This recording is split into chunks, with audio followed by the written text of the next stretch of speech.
ஜனநாயகன் படம் தள்ளி போயிரும்ன்றான்னு நினைக்கிறேன். ஏன்னா நியூஸ் அப்படிதான் வருது. விஜய் அவர்கள் சொன்ன ஒரு வார்த்தை என் மைண்ட்ல எப்பயுமே ஓடிட்டே இருக்கும். மறைமுக கூட்டணிக்காரர்கள், திமுகவையும் பாஜகவையும் மறைமுக கூட்டணிக்காரர்னு சொல்லிட்டே இருப்பாரு. இந்த திமுக எப்படி பிரச்சனை பண்றானோ அதே போல இன்னைக்கு பிஜேபி காரனும் பிரச்சனை பண்றாது. உண்மையா ஓப்பனா வெளியே தெரிய ஆரம்பிக்குது அப்படின்னா விஜய் அவர்கள் சொன்னது 100க்கு 100 உண்மை. மறைமுக கூட்டணிக்காரர்கள். இப்பயும் சொல்றேன், இஸ்லாமிய சகோதரர்கள், தாழ்த்தப்பட்ட சமுதாயத்தை சார்ந்தவர்கள், இவங்களா சொல்ற சமுதாயத்தை சார்ந்தவர்கள் எல்லாருமே இன்னைக்கு திமுக பிரெயின் வாஷ் பண்ணி வச்சிருக்காங்க, நாங்கள் பாஜகவுக்கு எதிரானவங்கன்னு. ஆனால் அப்படிலாம் கிடையவே கிடையாது. ரெண்டு பேரும் ஒன்று தான்.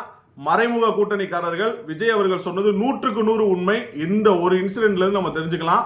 இவங்கெல்லாம் நினச்சினா என் படத்தை தள்ளி போட்டால் ரெக்கார்டை எப்போனாலும் வராதுன்னு. அவர் பேர் வந்தாலே வரும். அந்த ரெக்கார்டு நிச்சயமாக நீங்கள் என்னைக்கு படத்தை விட்டாலும் மக்கள் பார்க்க தான் செய்வாங்க. அது ரெக்கார்டை உடைக்க தான் போகுது.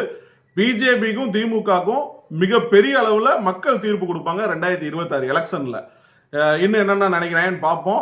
மறக்காமல் இதை பற்றி நீங்கள் என்ன நினைக்கிறீங்கன்றதை, நீங்கள் என்ன நினைக்கிறீங்கன்னு கமெண்ட் பண்ணுங்கள். நான் ஒவ்வொரு கமெண்ட்டையும் கண்டிப்பாக படிக்கிறேன்.